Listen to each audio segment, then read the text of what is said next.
احمق لوگ کہیں گے کہ مسلمان جس قبلے پر پہلے سے چلے آتے تھے اب اس سے کیوں منہ پھیر بیٹھے؟ تم کہہ دو کہ مشرق اور مغرب سب اللہ ہی کا ہے، وہ جس کو چاہتا ہے سیدھے رستے پر چلاتا ہے، اور اسی طرح ہم نے تم کو امت معتدل بنایا ہے تاکہ تم لوگوں پر گواہ بنو اور پیغمبر آخر الزمان صلی اللہ علیہ وآلہ وسلم تم پر گواہ بنے۔ اور جس قبلے پر تم پہلے تھے اس کو ہم نے اس لیے مقرر کیا تھا کہ معلوم کریں کہ کون ہمارے پیغمبر کا تابع رہتا ہے اور کون الٹے پاؤں پھر جاتا ہے۔ اور یہ بات یعنی تحویل قبلہ لوگوں کو گراں معلوم ہوئی، مگر جن کو اللہ نے ہدایت بخشی ہے وہ اسے گراں نہیں سمجھتے، اور اللہ ایسا نہیں کہ تمہارے ایمان کو یوں ہی ضائع کر دے۔ اللہ تو لوگوں پر بڑا مہربان ہے، صاحب رحمت ہے۔ اے پیغمبر صلی اللہ علیہ وآلہ وسلم، ہم تمہارا آسمان کی طرف منہ اٹھانا دیکھ رہے ہیں، سو ہم تم کو اسی قبلے کی طرف جس کو تم پسند کرتے ہو منہ کرنے کا حکم دیں گے۔ تو اپنا منہ مسجد حرام یعنی خانہ کعبہ کی طرف پھیر لو، اور تم لوگ جہاں ہوا کرو نماز پڑھنے کے وقت اسی مسجد کی طرف منہ کر لیا کرو۔ اور جن لوگوں کو کتاب دی گئی ہے وہ خوب جانتے ہیں کہ یہ نیا قبلہ ان کے پروردگار کی طرف سے حق ہے، اور جو کام یہ لوگ کرتے ہیں اللہ ان سے بے خبر نہیں۔ اور اگر تم ان اہل کتاب کے پاس تمام نشانیاں بھی لے کر آؤ تو بھی یہ تمہارے قبلے کی پیروی نہ کریں، اور تم بھی ان کے قبلے کی پیروی کرنے والے نہیں ہو، اور ان میں سے بھی بعض کے قبلے کے پیرو نہیں۔ اور اگر تم باوجود اس کے کہ تمہارے پاس علم یعنی اللہ کا حکم آ چکا ہے ان کی خواہشوں کے پیچھے چلو گے تو ظالموں میں ہو جاؤ گے۔ جن لوگوں کو ہم نے کتاب دی ہے وہ ان پیغمبر آخر الزمان صلی اللہ علیہ وآلہ وسلم کو اس طرح پہچانتے ہیں جس طرح اپنے بیٹوں کو پہچانا کرتے ہیں، مگر ایک فریق ان میں سے سچی بات کو جان بوجھ کر چھپا رہا ہے۔ اے پیغمبر صلی اللہ علیہ وآلہ وسلم، یہ نیا قبلہ تمہارے پروردگار کی طرف سے حق ہے، تو تم ہرگز شک کرنے والوں میں نہ ہونا، اور ہر ایک شخص کے لیے ایک سمت مقرر ہے جدھر وہ عبادت کے وقت منہ کیا کرتا ہے، تو تم نیکیوں میں سبقت حاصل کرو۔ تم جہاں ہوگے اللہ تم سب کو جمع کرے گا، بے شک اللہ ہر چیز پر قادر ہے۔ اور تم جہاں سے نکلو نماز میں اپنا منہ مسجد حرام کی طرف کر لیا کرو، بے شبہ یہ تمہارے پروردگار کی طرف سے حق ہے، اور تم لوگ جو کچھ کرتے ہو اللہ اس سے بے خبر نہیں۔ اور تم جہاں سے نکلو مسجد حرام کی طرف منہ کر کے نماز پڑھا کرو، اور مسلمانوں تم جہاں ہوا کرو اسی مسجد کی طرف رخ کیا کرو۔ یہ تاکید اس لیے کی گئی ہے کہ لوگ تم کو کسی طرح کا الزام نہ دے سکیں، مگر ان میں سے جو ظالم ہیں وہ الزام دیں تو دیں، سو ان سے مت ڈرنا اور مجھی سے ڈرتے رہنا، اور یہ بھی مقصود ہے کہ میں تم کو اپنی تمام نعمتیں بخشوں، اور یہ بھی کہ تم راہ راست پر چلو۔ جس طرح من جملہ اور نعمتوں کے ہم نے تمہیں میں سے ایک رسول بھیجے ہیں جو تم کو ہماری آیتیں پڑھ پڑھ کر سناتے اور تمہیں پاک بناتے، اور کتاب یعنی قرآن اور دانائی سکھاتے ہیں، اور ایسی باتیں بتاتے ہیں جو تم پہلے نہیں جانتے تھے، سو تم مجھے یاد کیا کرو، میں تمہیں یاد کیا کروں گا، اور میرا احسان مانتے رہنا اور میری ناشکری نہ کرنا۔ اے ایمان والو، صبر اور نماز سے مدد لیا کرو، بے شک اللہ صبر کرنے والوں کے ساتھ ہے۔ اور جو لوگ اللہ کی راہ میں مارے جائیں ان کی نسبت یہ نہ کہنا کہ وہ مرے ہوئے ہیں، وہ مردہ نہیں بلکہ زندہ ہیں، لیکن تم کو شعور نہیں۔ اور ہم کسی قدر خوف اور بھوک اور مال اور جانوں اور میووں کے نقصان سے تمہاری آزمائش کریں گے، اور صبر کرنے والوں کو بشارت سنا دو کہ ان لوگوں پر جب کوئی مصیبت واقع ہوتی ہے تو کہتے ہیں کہ ہم اللہ ہی کا مال ہیں اور اسی کی طرف لوٹ کر جانے والے ہیں۔ یہی لوگ ہیں جن پر ان کے پروردگار کی عنایتیں ہیں اور خصوصی رحمت بھی ہے، اور یہی سیدھے رستے پر ہیں۔ بے شک کوہ صفا اور مروہ اللہ کی نشانیوں میں سے ہیں، تو جو شخص خانہ کعبہ کا حج یا عمرہ کرے اس پر کچھ گناہ نہیں کہ دونوں کے درمیان چکر لگائے، بلکہ یہ ایک نیک کام ہے، اور جو کوئی نیک کام کرے تو اللہ قدردان ہے، دانا ہے۔ جو لوگ ہمارے حکموں اور ہدایتوں کو جو ہم نے نازل کی ہیں کسی غرض فاسد سے چھپاتے ہیں، باوجود کہ ہم نے ان کو لوگوں کے سمجھانے کے لیے اپنی کتاب میں کھول کھول کر بیان کر دیا ہے۔ ایسوں پر اللہ اور تمام لعنت کرنے والے لعنت کرتے ہیں۔ ہاں، جو توبہ کرتے ہیں اور اپنی حالت درست کر لیتے ہیں اور احکام الہی کو صاف صاف بیان کر دیتے ہیں تو میں ان کے قصور معاف کر دیتا ہوں، اور میں بڑا معاف کرنے والا، بڑا مہربان ہوں۔ جو لوگ کافر ہوئے اور کافر ہی مرے، ایسوں پر اللہ کی اور فرشتوں کی اور انسانوں کی سب کی لعنت، وہ ہمیشہ اسی لعنت میں گرفتار رہیں گے۔ ان سے نہ تو عذاب ہلکا ہی کیا جائے گا اور نہ انہیں کچھ مہلت ملے گی۔ اور لوگوں، تمہارا معبود ایک ہی معبود ہے، اس بڑے مہربان اور رحم والے کے سوا کوئی عبادت کے لائق نہیں۔ بے شک آسمانوں اور زمین کے پیدا کرنے میں اور رات اور دن کے ایک دوسرے کے پیچھے آنے جانے میں اور کشتیوں اور جہازوں میں جو سمندر میں لوگوں کے فائدے کے لیے رواں ہیں، اور میں جس کو اللہ آسمان سے برساتا اور اس سے زمین کو اس کے مردہ ہو جانے کے بعد زندہ یعنی خشک ہو جانے کے بعد سرسبز کر دیتا ہے، اور زمین پر ہر قسم کے جانور پھیلانے میں اور ہواؤں کے چلانے میں اور بادلوں میں جو آسمان اور زمین کے درمیان گھرے رہتے ہیں، عقل مندوں کے لیے اللہ کی قدرت کی نشانیاں ہیں۔ اور بعض لوگ ایسے ہیں جو غیر اللہ کو اللہ کا شریک بناتے اور ان سے اللہ کی سی محبت کرتے ہیں، لیکن جو ایمان والے ہیں وہ تو اللہ ہی کے سب سے زیادہ دوست دار ہیں۔ اور اے کاش ظالم لوگ جو بات عذاب کے وقت دیکھیں گے اب دیکھ لیتے کہ سب طرح کی طاقت اللہ ہی کو ہے، اور یہ کہ اللہ سخت عذاب کرنے والا ہے۔ اس دن کفر کے پیشوا اپنے پیروں سے بیزاری ظاہر کریں گے اور دونوں عذاب الہی دیکھ لیں گے اور ان کے آپس کے تعلقات منقطع ہو جائیں گے۔ یہ حال دیکھ کر پیروی کرنے والے حسرت سے کہیں گے کہ اے کاش ہمیں پھر دنیا میں جانا نصیب ہو، تاکہ جس طرح یہ ہم سے بیزار ہو رہے ہیں اسی طرح ہم بھی ان سے بیزار ہوں۔ اس طرح اللہ ان کے اعمال حسرت بنا کر دکھائے گا اور وہ دوزخ سے نکل نہیں سکیں گے۔ لوگوں، جو چیزیں زمین میں حلال طیب ہیں وہ کھاؤ، اور شیطان کے قدموں پر نہ چلو، وہ تمہارا کھلا دشمن ہے۔ وہ تو تم کو برائی اور بے حیائی ہی کے کام کرنے کو کہتا ہے، اور یہ بھی کہ اللہ کی نسبت ایسی باتیں کہو جن کا تمہیں کچھ بھی علم نہیں۔ اور جب ان لوگوں سے کہا جاتا ہے کہ جو کتاب اللہ نے نازل فرمائی ہے اس کی پیروی کرو، تو کہتے ہیں نہیں، بلکہ ہم تو اسی چیز کی پیروی کریں گے جس پر ہم نے اپنے باپ دادا کو پایا۔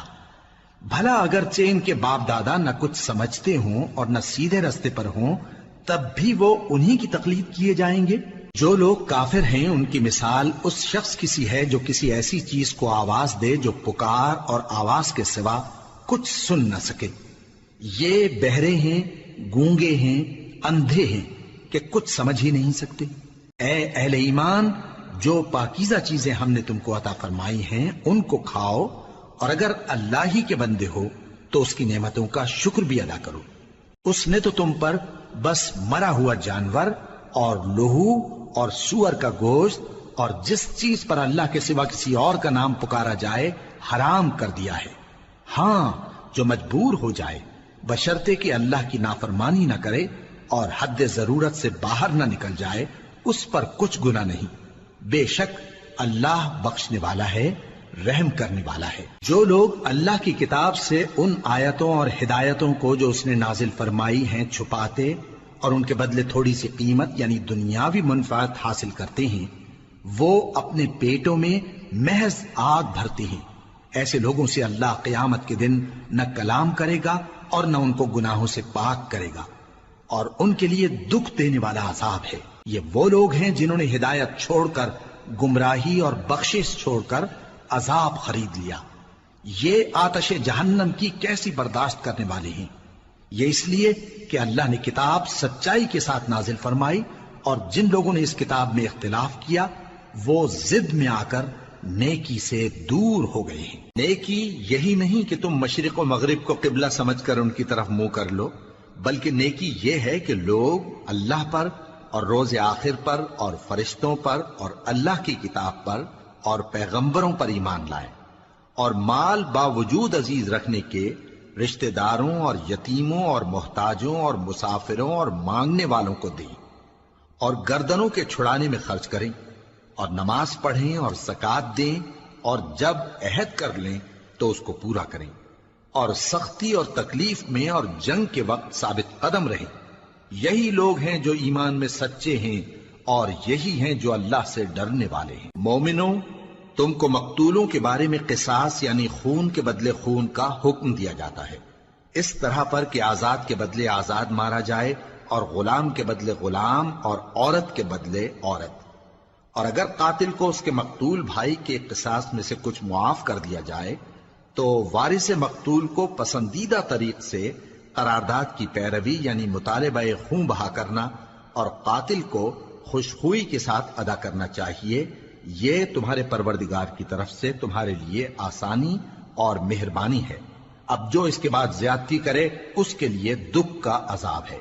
اور اے اہل عقل، حکم قصاص میں تمہاری زندگانی ہے کہ تم قتل و خونریزی سے بچو۔ تم پر فرض کیا جاتا ہے کہ جب تم میں سے کسی کو موت کا وقت آ جائے تو اگر وہ کچھ مال چھوڑ جانے والا ہو تو ماں باپ اور رشتہ داروں کے لیے دستور کے مطابق وصیت کر جائے۔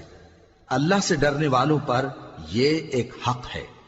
پھر جو شخص وصیت کو سننے کے بعد اس کو بدل ڈالے تو اس کے بدلنے کا گناہ انہی لوگوں پر ہے جو اس کو بدلیں، اور بے شک اللہ سنتا جانتا ہے۔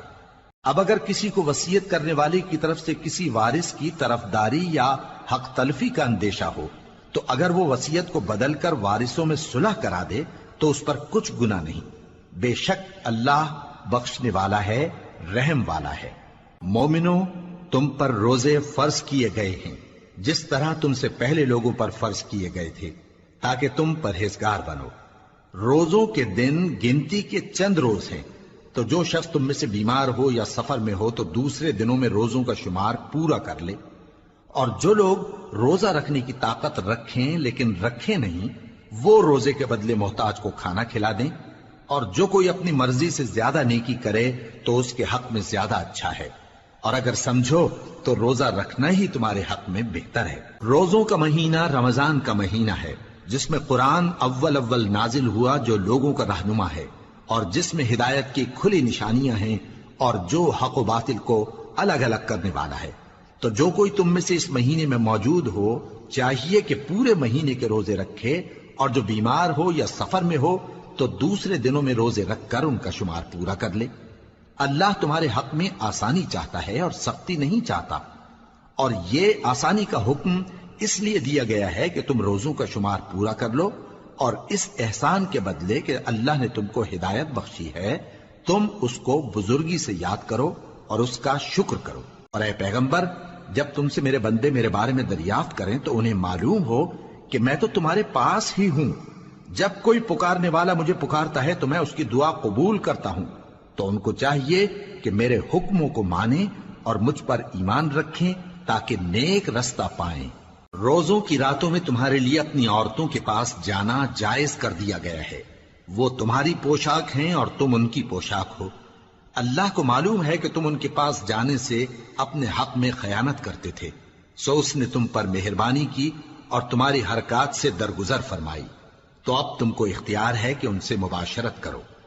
اور اللہ نے جو چیز تمہارے لیے لکھ رکھی ہے یعنی اولاد، اس کو اللہ سے طلب کرو اور کھاؤ اور پیو یہاں تک کہ صبح کی سفید دھاری رات کی سیاہ دھاری سے الگ نظر آنے لگے، پھر روزہ رکھ کر رات تک پورا کرو۔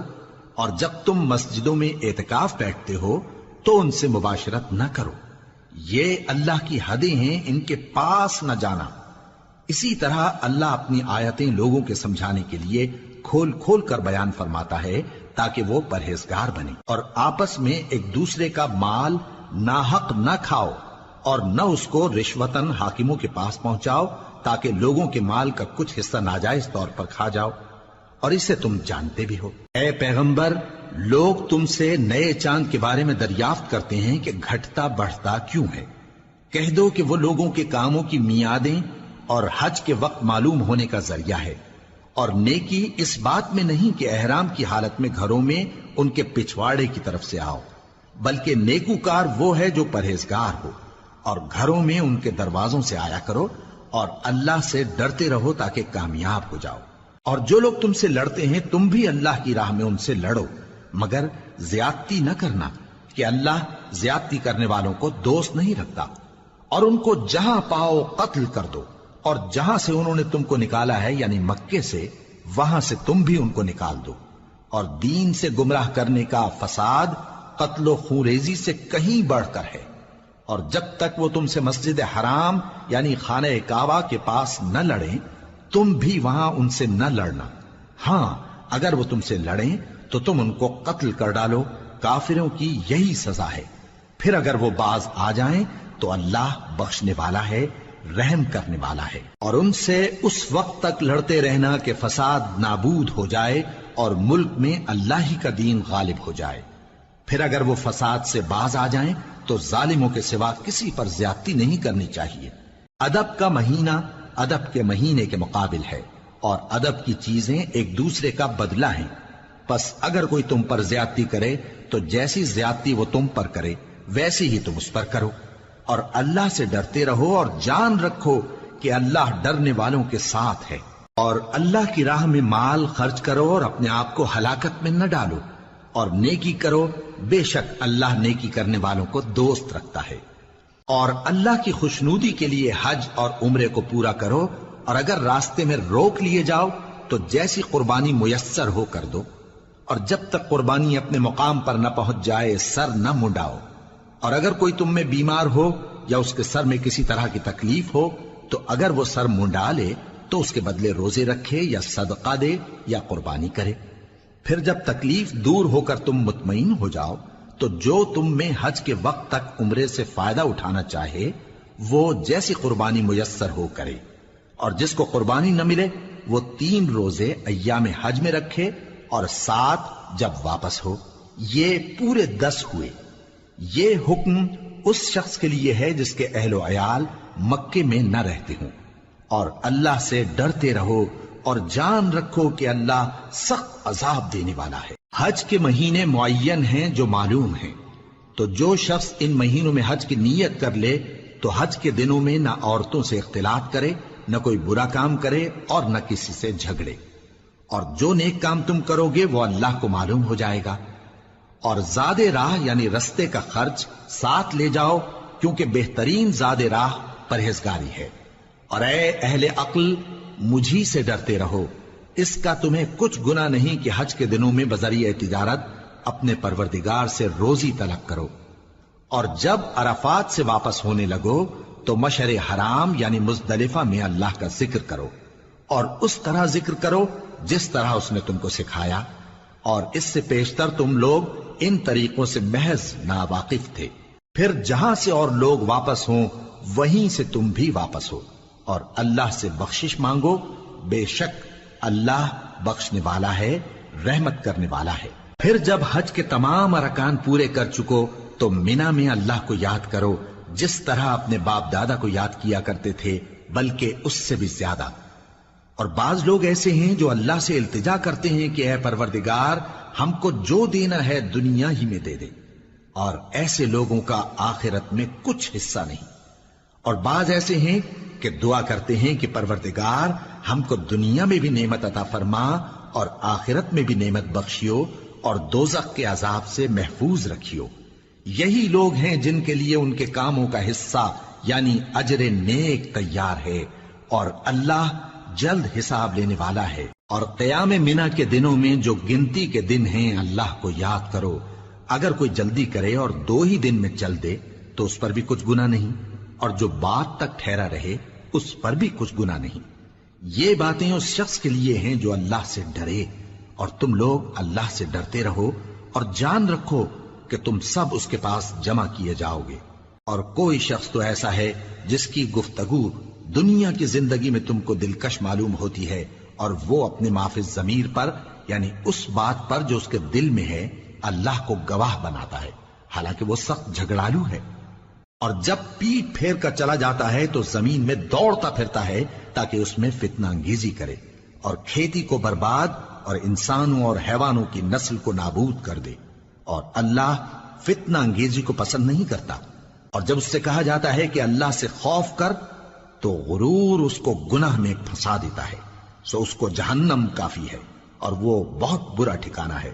اور کوئی شخص ایسا ہے کہ اللہ کی خوشنودی حاصل کرنے کے لیے اپنی جان بیچ ڈالتا ہے، اور اللہ بندوں پر بہت مہربان ہے۔ مومنو، اسلام میں پورے پورے داخل ہو جاؤ اور شیطان کے پیچھے نہ چلو، وہ تو تمہارا کھلا دشمن ہے۔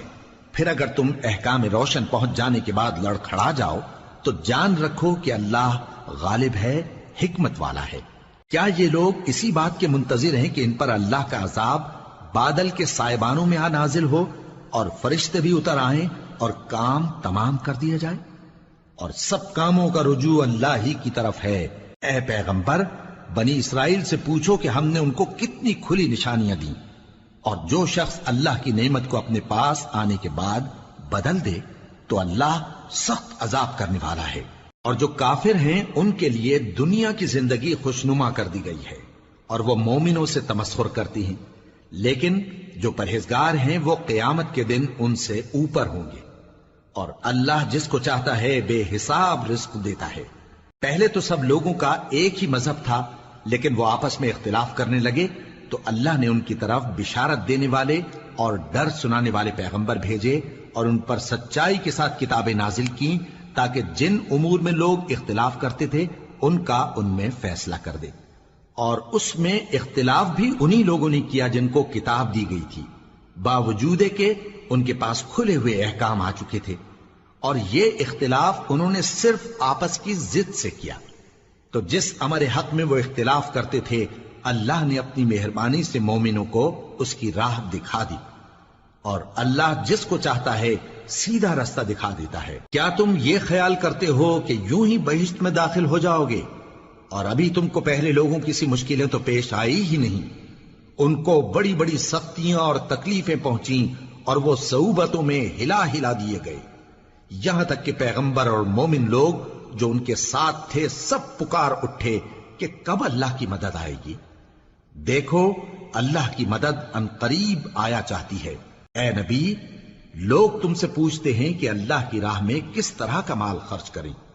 کہہ دو کہ جو چاہو خرچ کرو، لیکن جو مال خرچ کرنا چاہو وہ درجہ بدرجہ اہل استحقاق یعنی ماں باپ کو اور قریب کے رشتہ داروں کو اور یتیموں کو اور محتاجوں کو اور مسافروں کو سب کو دو، اور جو بھلائی تم کرو گے اللہ اس کو جانتا ہے۔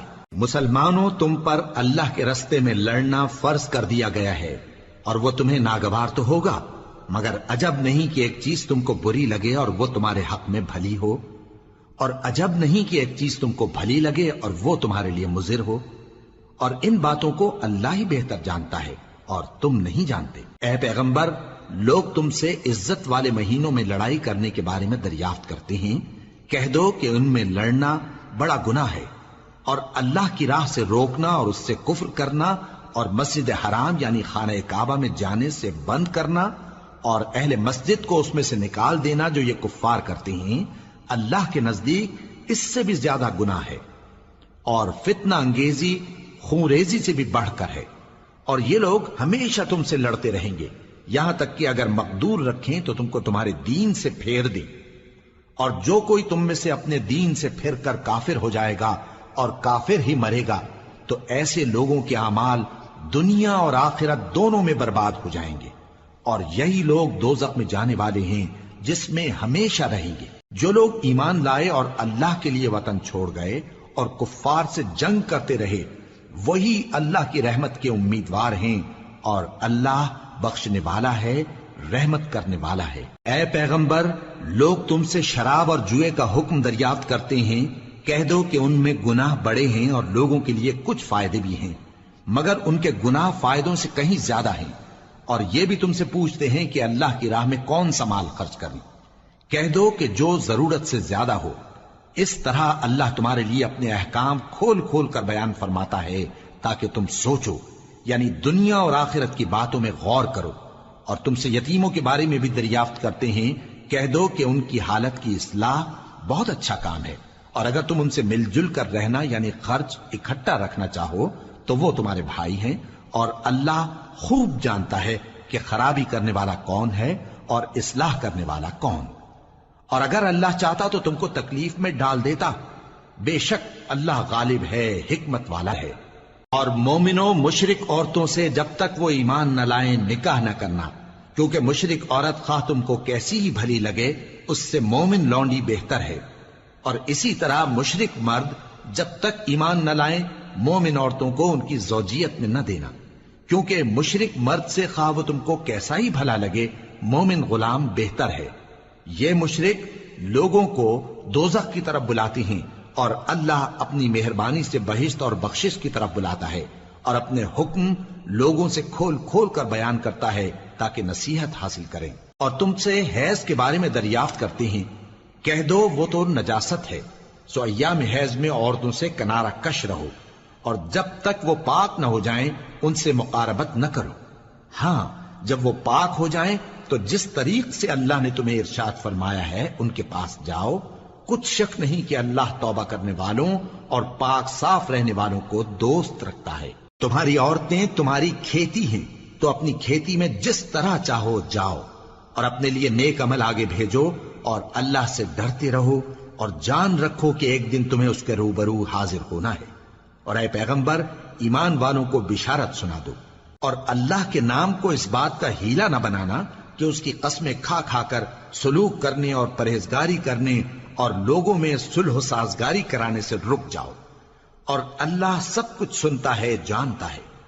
اللہ تمہاری لغو قسموں پر تم سے مواخذہ نہیں کرے گا، لیکن جو قسمیں تم قصد دلی سے کھاؤ گے ان پر مواخذہ کرے گا، اور اللہ بخشنے والا ہے بردبار ہے۔ جو لوگ اپنی عورتوں کے پاس جانے کی قسم کھا لیں ان کو 4 مہینے تک انتظار کرنا چاہیے۔ اگر اس عرصے میں قسم سے رجوع کر لیں تو اللہ بخشنے والا ہے، مہربان ہے۔ اور اگر طلاق کا ارادہ کر لیں تو بھی اللہ سنتا ہے جانتا ہے۔ اور طلاق والی عورتیں 3 حیض تک اپنے تئیں روکے رہیں، اور اگر وہ اللہ اور روز قیامت پر ایمان رکھتی ہیں تو ان کو جائز نہیں کہ اللہ نے جو کچھ ان کے شکم میں پیدا کیا ہے اس کو چھپائیں۔ اور ان کے خاوند اگر پھر موافقت چاہیں تو اس مدت میں وہ ان کو اپنی زوجیت میں لے لینے کے زیادہ حقدار ہیں۔ اور عورتوں کا حق مردوں پر ویسا ہی ہے جیسے دستور کے مطابق مردوں کا حق عورتوں پر ہے، البتہ مردوں کو عورتوں پر 1 درجہ فضیلت ہے، اور اللہ غالب ہے، صاحب حکمت ہے۔ طلاق صرف 2 بار ہے، یعنی جب 2 دفعہ طلاق دے دی جائے تو پھر عورتوں کو یا تو بطریق شائستہ نکاح میں رہنے دینا ہے یا بھلائی کے ساتھ چھوڑ دینا۔ اور یہ جائز نہیں کہ جو مہر تم ان کو دے چکے ہو اس میں سے کچھ واپس لے لو۔ ہاں اگر زن و شوہر کو خوف ہو کہ وہ اللہ کی حدوں کو قائم نہیں رکھ سکیں گے تو اگر عورت خاوند کے ہاتھ سے رہائی پانے کے بدلے میں کچھ دے ڈالے تو دونوں پر کچھ گناہ نہیں۔ یہ اللہ کی مقرر کی ہوئی حدیں ہیں، ان سے باہر نہ نکلنا، اور جو لوگ اللہ کی حدوں سے باہر نکل جائیں گے وہ گناہگار ہوں گے۔ پھر اگر شوہر 2 طلاقوں کے بعد تیسری طلاق عورت کو دے دے تو اس کے بعد جب تک عورت کسی دوسرے شخص سے نکاح نہ کر لے اس پہلے شوہر پر حلال نہ ہوگی۔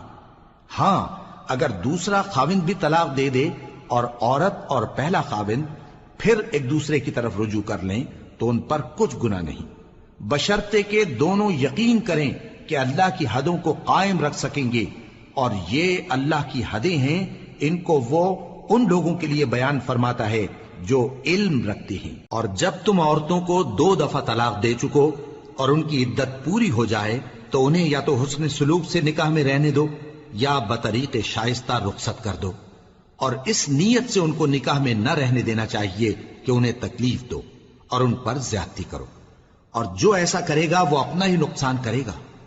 اور اللہ کے احکام کو ہنسی اور کھیل نہ بناؤ، اور اللہ نے تم کو جو نعمتیں بخشی ہیں اور تم پر جو کتاب اور دانائی کی باتیں نازل کی ہیں جن سے وہ تمہیں نصیحت فرماتا ہے ان کو یاد کرو، اور اللہ سے ڈرتے رہو، اور جان رکھو کہ اللہ ہر چیز سے واقف ہے۔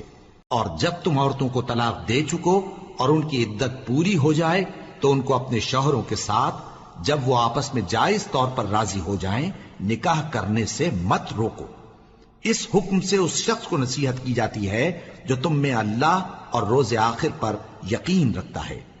یہ تمہارے لیے نہایت خوب اور بہت پاکیزگی کی بات ہے، اور اللہ جانتا ہے اور تم نہیں جانتے۔ اور مائیں اپنے بچوں کو پورے 2 سال دودھ پلائیں یہ حکم اس شخص کے لیے ہے جو پوری مدت تک دودھ پلوانا چاہے، اور دودھ پلانے والی ماؤں کا کھانا اور کپڑا دستور کے مطابق باپ کے ذمے ہوگا۔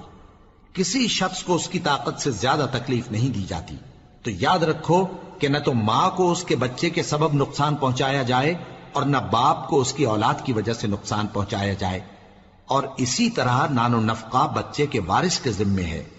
اور اگر دونوں یعنی ماں باپ آپس کی رضامندی اور صلاح سے بچے کا دودھ چھڑانا چاہیں تو ان پر کچھ گناہ نہیں، اور اگر تم اپنی اولاد کو دودھ پلوانا چاہو تو تم پر کچھ گناہ نہیں، بشرطے کہ تم دودھ پلانے والیوں کو دستور کے مطابق ان کا حق جو تم نے دینا کیا تھا دے دو، اور اللہ سے ڈرتے رہو اور جان رکھو کہ جو کچھ تم کرتے ہو اللہ اس کو دیکھ رہا ہے۔ اور جو لوگ تم میں سے مر جائیں اور عورتیں چھوڑ جائیں تو وہ عورتیں 4 مہینے اور 10 دن اپنے آپ کو روکے رہیں، اور جب یہ عدت پوری کر چکیں اور اپنے حق میں پسندیدہ کام یعنی نکاح کر لیں تو تم پر کچھ گناہ نہیں، اور اللہ تمہارے سب کاموں سے واقف ہے۔ اگر تم اشارے کنائے میں عورتوں کو نکاح کا پیغام بھیجو یا نکاح کی خواہش کو اپنے دلوں میں مخفی رکھو تو تم پر کچھ گناہ نہیں۔ اللہ کو معلوم ہے کہ تم ان سے نکاح کا ذکر کرو گے، مگر ایام عدت میں اس کے سوا کے دستور کے مطابق کوئی بات کہہ دو، پوشیدہ طور پر ان سے قول و قرار نہ کرنا، اور جب تک عدت پوری نہ ہو لے نکاح کا پختہ ارادہ نہ کرنا، اور جان رکھو کہ جو کچھ تمہارے دلوں میں ہے اللہ کو سب معلوم ہے، تو اس سے ڈرتے رہو اور جان رکھو کہ اللہ بخشنے والا ہے، حلم والا ہے۔ اور اگر تم عورتوں کو ان کے پاس جانے یا ان کا مہر مقرر کرنے سے پہلے طلاق دے دو تو تم پر کچھ گناہ نہیں، ہاں ان کو دستور کے مطابق کچھ خرچ ضرور دو، یعنی مقدور والا اپنے مقدور کے مطابق دے اور تنگ دست اپنی حیثیت کے مطابق۔ نیک لوگوں پر یہ ایک طرح کا حق ہے۔ اور اگر تم عورتوں کو ان کے پاس جانے سے پہلے طلاق دے دو لیکن مہر مقرر کر چکے ہو تو آدھا مہر دینا ہوگا۔ ہاں اگر عورتیں مہر بخش دیں یا مرد جن کے ہاتھ میں عقد نکاح ہے اپنا حق چھوڑ دیں اور پورا مہر دے دیں تو ان کو اختیار ہے، اور اگر تم مرد لوگ ہی اپنا حق چھوڑ دو تو یہ پرہیزگاری کی بات ہے، اور آپس میں بھلائی کرنے کو فراموش نہ کرنا۔ کچھ شک نہیں کہ اللہ تمہارے سب کاموں کو دیکھ رہا ہے۔ مسلمانوں، سب نمازیں خصوصاً بیچ کی نماز یعنی نماز عصر پورے اہتمام کے ساتھ ادا کرتے رہو اور اللہ کے آگے ادب سے کھڑے رہا کرو۔ پھر اگر تم خوف کی حالت میں ہو تو پیادے یا سوار جس حال میں ہو نماز پڑھ لو۔ پھر جب امن و اطمینان ہو جائے تو جس طریق سے اللہ نے تم کو سکھایا ہے جو تم پہلے نہیں جانتے تھے اللہ کو یاد کرو۔ اور جو لوگ تم میں سے مر جائیں اور عورتیں چھوڑ جائیں وہ اپنی عورتوں کے حق میں وصیت کر جائیں کہ ان کو 1 سال تک خرچ دیا جائے اور گھر سے نہ نکالی جائیں۔ ہاں اگر وہ خود گھر سے چلی جائیں اور اپنے حق میں پسندیدہ کام یعنی نکاح کر لیں تو تم پر کچھ گناہ نہیں، اور اللہ زبردست ہے، حکمت والا ہے۔ اور مطلقہ عورتوں کو بھی دستور کے مطابق نان و نفقہ دینا چاہیے، پرہیزگاروں پر یہ بھی حق ہے۔ اسی طرح اللہ اپنے احکام تمہارے لیے بیان فرماتا ہے تاکہ تم سمجھو۔ بھلا تم نے ان لوگوں کو نہیں دیکھا جو شمار میں ہزاروں ہی تھے اور موت کے ڈر سے اپنے گھروں سے نکل بھاگے تھے؟ تو اللہ نے ان کو حکم دیا کہ مر جاؤ، پھر ان کو زندہ بھی کر دیا۔ کچھ شک نہیں کہ اللہ لوگوں پر مہربانی رکھتا ہے، لیکن اکثر لوگ شکر نہیں کرتے۔ اور مسلمانوں، اللہ کی راہ میں جہاد کرو اور جان رکھو کہ اللہ سب کچھ سنتا ہے، سب کچھ جانتا ہے۔ کون ہے کہ اللہ کو قرض حسنہ دے کہ وہ اس کے بدلے اس کو کئی گنا زیادہ دے گا، اور اللہ ہی روزی کو تنگ کرتا اور وہی اسے کشادہ کرتا ہے، اور تم اسی کی طرف لوٹ کر جاؤ گے۔ بھلا تم نے بنی اسرائیل کی ایک جماعت کو نہیں دیکھا جس نے موسیٰ کے بعد اپنے پیغمبر سے کہا کہ آپ ہمارے لیے ایک بادشاہ مقرر کر دیں تاکہ ہم اللہ کی راہ میں جہاد کریں؟ پیغمبر نے کہا کہ اگر تم کو جہاد کا حکم دیا جائے تو ایسا تو نہیں کہ لڑنے سے پہلو تہی کرو۔ وہ کہنے لگے کہ ہم اللہ کی راہ میں کیوں نہ لڑیں گے جبکہ ہم وطن سے خارج اور بال بچوں سے جدا کر دیے گئے۔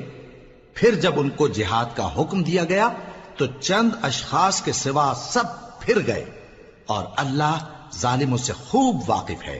اور پیغمبر نے ان سے یہ بھی کہا کہ اللہ نے تم پر طالوت کو بادشاہ مقرر فرمایا ہے وہ بولے کہ اسے ہم پر بادشاہی کا حق کیوں کر ہو سکتا ہے؟ اس سے بڑھ کر بادشاہی کے مستحق تو ہم ہیں، اور اس کے پاس تو بہت سی دولت بھی نہیں۔ پیغمبر نے کہا کہ اللہ نے اس کو تم پر فضیلت دی ہے اور بادشاہی کے لیے منتخب فرمایا ہے۔ اس نے اسے علم بھی بہت سا بخشا ہے اور تن و توش بھی بڑا عطا کیا ہے، اور اللہ کو اختیار ہے جسے چاہے بادشاہی بخشے، وہ بڑا کشائش والا ہے، دانا ہے۔ اور پیغمبر نے ان سے کہا کہ ان کی یعنی طالوت کی بادشاہی کی نشانی یہ ہے کہ تمہارے پاس وہ صندوق آئے گا جس کو فرشتے اٹھائے ہوئے ہوں گے، اس میں تمہارے پروردگار کی طرف سے تسلی بخشنے والی چیز ہوگی اور کچھ اور چیزیں بھی ہوں گی جو موسیٰ اور ہارون چھوڑ گئے تھے۔ اگر تم ایمان رکھتے ہو تو یہ تمہارے لیے ایک بڑی نشانی ہے۔ غرض جب طالوت فوجیں لے کر روانہ ہوا تو اس نے ان سے کہا کہ اللہ ایک نہر سے تمہاری آزمائش کرنے والا ہے، جو شخص اس میں سے پانی پی لے گا اس کی نسبت تصور کیا جائے گا کہ وہ میرا نہیں، اور جو نہ پیے گا وہ سمجھا جائے گا کہ میرا ہے۔ ہاں اگر کوئی ہاتھ سے چلو بھر پانی لے لے تو خیر۔ جب وہ لوگ نہر پر پہنچے تو چند آدمیوں کے سوا سب نے پانی پی لیا۔ پھر جب طالوت اور مومن لوگ جو اس کے ساتھ تھے نہر کے پار ہو گئے تو کہنے لگے کہ آج ہم میں جالوت اور اس کے لشکر سے مقابلہ کرنے کی طاقت نہیں۔ جو لوگ یقین رکھتے تھے کہ ان کو اللہ کے روبرو حاضر ہونا ہے، وہ کہنے لگے کہ بسا اوقات تھوڑی سی جماعت نے اللہ کے حکم سے بڑی جماعت پر فتح حاصل کی ہے، اور اللہ ثابت قدم رہنے والوں کے ساتھ ہے۔ اور جب وہ لوگ جالوت اور اس کے لشکر کے مقابل میں آئے تو اللہ سے دعا کی کہ اے پروردگار، ہم پر صبر کے دہانے کھول دے اور ہمیں لڑائی میں ثابت قدم رکھ اور لشکر کفار پر فتح یاب کر۔ تو طالوت کی فوج نے اللہ کے حکم سے ان کو شکست دے دی، اور داؤد نے جالوت کو قتل کر ڈالا، اور اللہ نے ان کو بادشاہی اور دانائی بخشی اور جو کچھ چاہا سکھایا۔ اور اگر اللہ لوگوں کو ایک دوسرے پر چڑھائی اور حملہ کرنے سے نہ ہٹاتا رہتا تو کرۂ ارض تباہ ہو جاتا، لیکن اللہ اہل عالم پر بڑا مہربان ہے۔ یہ اللہ کی آیتیں ہیں جو ہم تم کو سچائی کے ساتھ پڑھ کر سناتے ہیں، اور اے محمد صلی اللہ علیہ وآلہ وسلم تم بلا شبہ پیغمبروں میں سے ہو۔